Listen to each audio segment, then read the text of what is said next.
Hello, everyone. You know, in my news recap, I tried to address this a little bit, but frankly, it has been 90% of my Transformers obsessed timeline, so I guess I'm just going to have to talk about the elephant in the room, and yeah, let's go in depth here. We'll talk about Wheeljack. We'll talk about all the ramifications of what is going on here, all right? So, everyone has been up in arms about the new design for Wheeljack. All right, I get it. It's not the G1 design. We understand this, okay? So, and now to be fair, we're looking at the Rise of the Beast version of the character, which is supposed to follow the Bumblebee movie where Wheeljack looked like this. So naturally, everyone was kind of expecting him to look like that. Now, remember, we're dealing with the live-action movie franchise here, so if we're gonna complain about Wheeljacks, let's just be lucky he doesn't look like that, shall we? See, we've known this about movie characters for the longest time. They're not really the original characters. They are not meant to be the original versions of these characters from the 1984 cartoon. It's all just name dumping. It's characters that kind of come close, but they're just borrowing the original name. And I don't know why we are still raising a fuss over this. It's been 15 years the live action Transformer movies have been doing this, right? This shouldn't be a surprise to literally anybody at this point. In fact, it shouldn't even be a surprise to Wheeljack fans because some of us actually went through Armada. This caused a lot of confusion too. Like, okay, so we get a Wheeljack, but he's a Decepticon and he looks more like Sideswipe. So, what went wrong here? And we raised questions about it, like why is Wheeljack a Decepticon? Well, we found out. Aaron Archer didn't think a Wheeljack sounded like an Autobot name. So they made him an Autobot traitor and made a Decepticon out of him. We talked about that in a video recently. But it didn't raise this kind of stink. We weren't all fired up. We weren't off on, like, well, I guess the Twitter machine wasn't running back in Armada, but it's not like the forums were blowing up with people demanding that his name be changed or that his head design should be completely redone from the ground up. No, no, no, no, no. This was weird, but like no one raised any fuss about it. Keep in mind, this was during the Unicron trilogy where they reused a bunch of classic names. Didn't mean they actually stuck to the original depictions though. You had like Megatron changed every year and no one really raised any kind of fuss about it. You know, really, the only ones that were true to the original designs were probably Optimus and Starscream. Those were the only real sacred ones. Rodimus to a lesser extent, but you could argue that being a different depiction as well. Point being, it's not anything we shouldn't be used to already. You know, that's just the live action movie design thing. You know, when Starscream came out, I remember a lot of people upset that he just looks like a gigantic metal Dorito. All right, fine. It's just what the movies do. So movie one, we kind of get through that, and we kind of go, okay, Ratchet's neon green Humvee instead of a white and red ambulance. Okay, Jazz is silver instead of being blue and white. Bone Crusher is nothing like G1 Bone Crusher in the slightest, except for the fact that he's a Decepticon. Not a Constructicon, not purple and green, no, nothing. It was just all name dumps. I mean, Brawl in the original movie is probably as close as any of the Decepticons came to looking like their original selves. That's all just because he was a green tank. You know, and remember the original movie wanted to call him Devastator. So even that was not sacred. Nothing is sacred in the live action movies, especially when it comes to names and physical appearances. They just make whatever kind of metallic monster they want to make. They slap a G1 name onto it because it's cheaper for trademark reasons. They shove it out the door and expect you to be okay with that. I want you to keep in mind, just here, this was all started in 2007. It was 2008 before Iron Man came out and the Marvel, cinematic universe got kicked off, and everyone discovered, oh, accuracy sells. Staying true to the original designs actually sells. They didn't know that yet, and then by then they were already hunkered down into the art style they had gone with. So we were just kind of stuck with it. But let's rewind a little bit. Let's go back. Let's go back to Wheeljack here. So in my video yesterday, when I talked about the reveal for the toy, I did mention that, there's really nothing wrong with a character deciding they just want to change up their look. The same way I could choose to cut my hair or even dye it a different color. Shouldn't be any different than Wheeljack wanting to do away with his big ears and adopt these big glasses, if that's something that he decided he liked. Now, I don't see why he would. But the real reason here, and the reason for this, and this is the unfortunate thing, is that they have to inform the audience. See, you and I, me and you watching this video at home, we know that Wheeljack is the mad scientist. He is the inventor amongst the Autobots. He's the science guy. So we know that already. But common everyday moviegoers, kids who are watching a live-action Transformers for the first time, none of them are generally aware of that just because they see this guy with a mouth plate on and big glowy ears. All right, so they have to inform the audience as quickly as possible what character is what. And with Wheeljack, they made him look like a nerd. If anything, they made him look like the typical 90s nerd with the big squared-off glasses and everything. Someone compared him to Steve Urkel, which,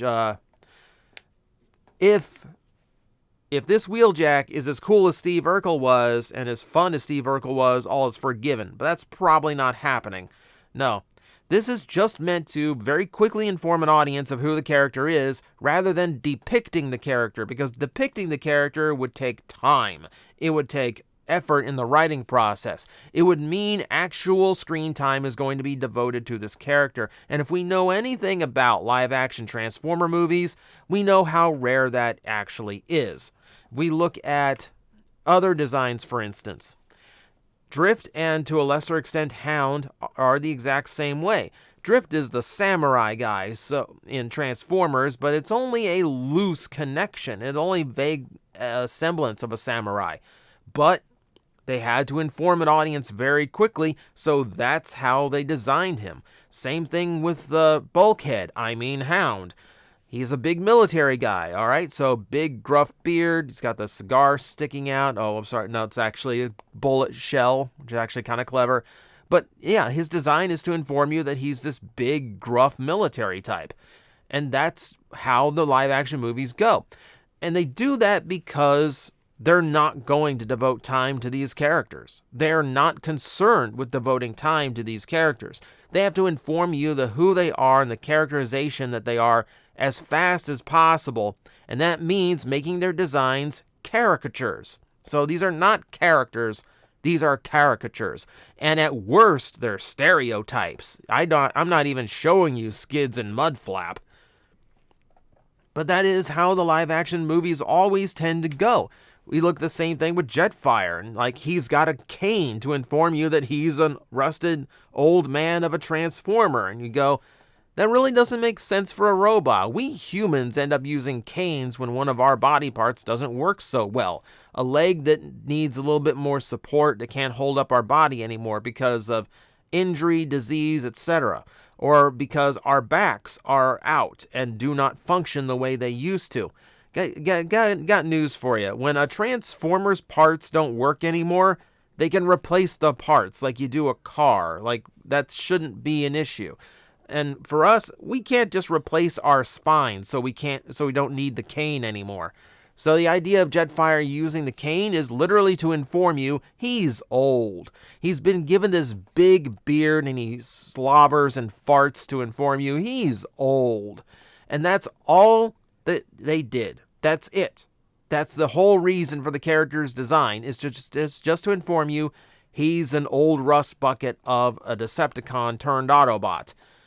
No attempt at actual characterization. No attempt at actually giving him enough screen time to get a character across. He gets one scene, and that's it. He just then he just shows up at the end to die and upgrade Optimus Prime. And that's the entirety of Jetfire's existence.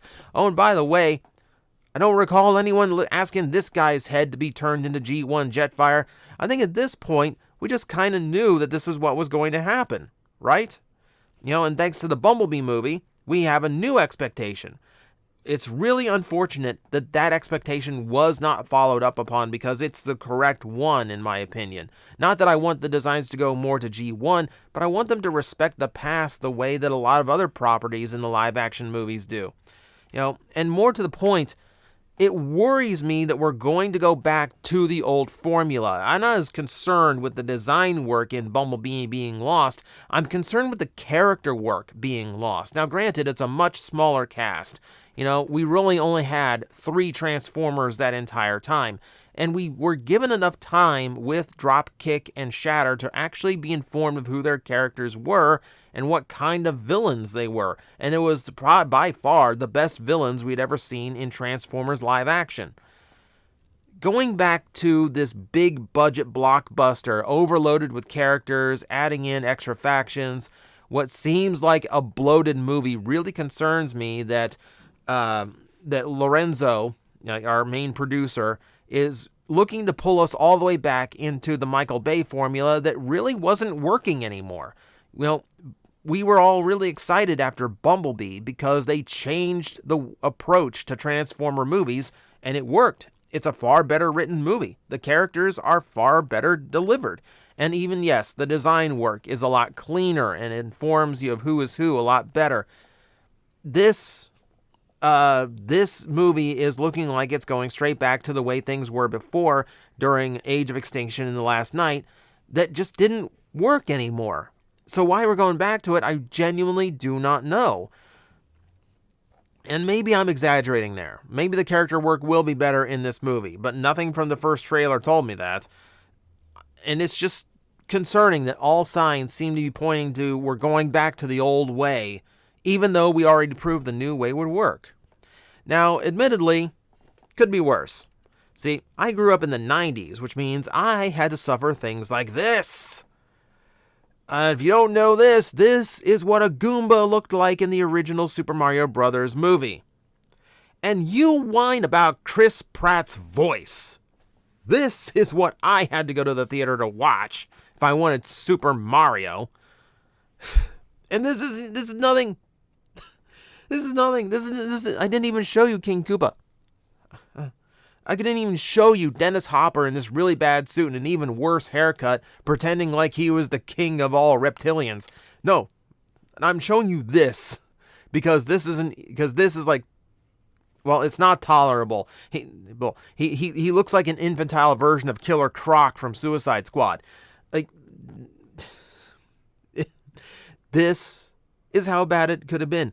But again, it's because Hollywood thinks they know better. They think that when they get a kids franchise, they have to completely reinvent it for a modern audience so they could really be invested in it, so they can really understand what's going on and be all about it, instead of just being accurate to the source material. And then things like this happen. Well, this is before they found out that live-action movies that are accurate also sell well to an audience. This is before, The Dark Knight Rises.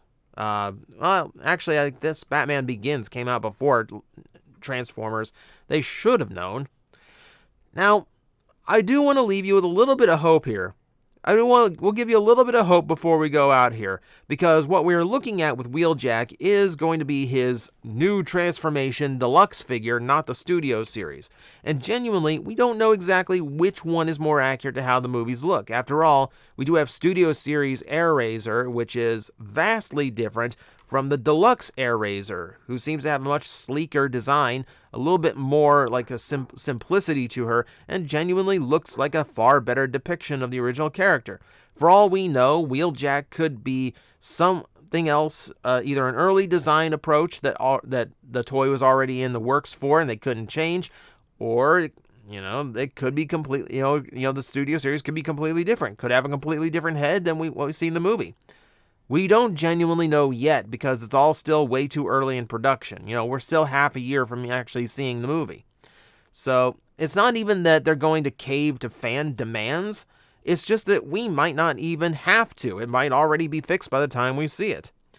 What I hate about this is that there's precedent, because we know that for the first live-action movie, they changed Megatron's head as a result of fans just being super upset with how the original design looked. And yeah, it's a terrible-looking head. I don't even see where his eyes are. Yeah. But we got that, so everyone is going, well, we can change Wheeljack's head. I think the worst is that the better one is the live-action Sonic, where they changed the entire character model before the movie came out. But keep in mind, doing that delayed a whole lot of the movie. And Rise of the Beast has already been delayed for over a year. Technically, it's been delayed for multiple years if you go all the way back to when they originally thought it was coming out. Don't get your hopes up on a total retool here. Wheeljack's going to be a Volkswagen van, like little minibus, and we're just going to have to deal with whatever design we get out of it. Keep in mind, it's just a new character sharing a name. It's not hurting the original depiction of Wheeljack in any way, shape, or form. And there's reasons for it being done. I severely disagree with them, but they do exist, you know? And I understand. Do I know why, and do I accept the new Wheeljack? Yeah, but it's mostly because I'm completely desensitized to it at this point. I just know that's what the live action movies do, so I just don't care anymore. That said, no, I don't like the new design. I will accept it. I will even defend it, but I will not say I actually like it, because no, it doesn't look good.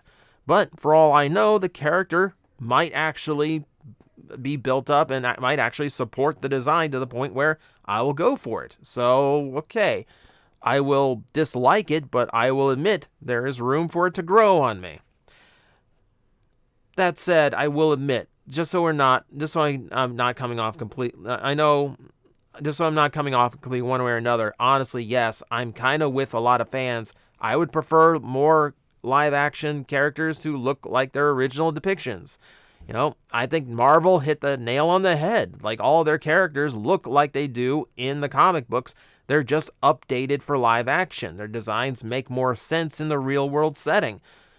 And all of that is pretty much how it should be done, and Marvel proved how successful it could be. Because they already learned what happens when you don't make an accurate character. Yes, this is not a cheap cosplay. This is not the guy who shows up at your door when you hire Captain America to come to your kid's birthday party. This is a man named Reb Brown pretending to be Captain America in a TV movie. And no, it was not good. And no, it was not accurate. And no, it did not succeed in any way, shape, or form. This is how bad it can be. Marvel learned the lesson. Transformers apparently has not. So, just overall, yes, I know why everyone's upset, but there's a lot of reasons why you're just way overreacting about this. Stop taking it so seriously. It's just a movie. It's just a head. More specifically, it's just a name. He's Wheeljack in name alone, and if you let anything else about that upset you, that is not the design's fault. Just take it easy. Take it for what it is. If you don't like it, don't buy it. If you're that upset over the design, just vote with your wallet. I'd be more upset that the toy uses gold plastic, in the really bad swirly kind, no less. I'd be more upset that they're taking all the stuff they learned from Bumblebee and throwing it out just to go back to Michael Bay's formula. Those are reasons to be upset over the first movie, not big glasses, not Wheeljack with Elton John glasses. No, I think it's a mountain out of a molehill. Fight the real fight here, because it ain't this. So, there you go. That's my entire take on it. Completely genuine and honest about everything, how my brain goes about Wheeljack here. Agree or disagree, this is just me venting. This is just me putting my side out into the universe. So let me know in the comments below. I know a lot of people are just going to be upset over the head. I know that's what the 90% of the comments are going to be. But still, I hope you enjoyed at least some of this, and maybe at the very least a few of you might be a little bit tempered from here on out. Just try to calm down, all right? It's just a movie. So, thank you for watching. I will see you next time. Guys, I am facing the most powerful enemy any YouTuber can face, the algorithm, and I need your help to defeat him.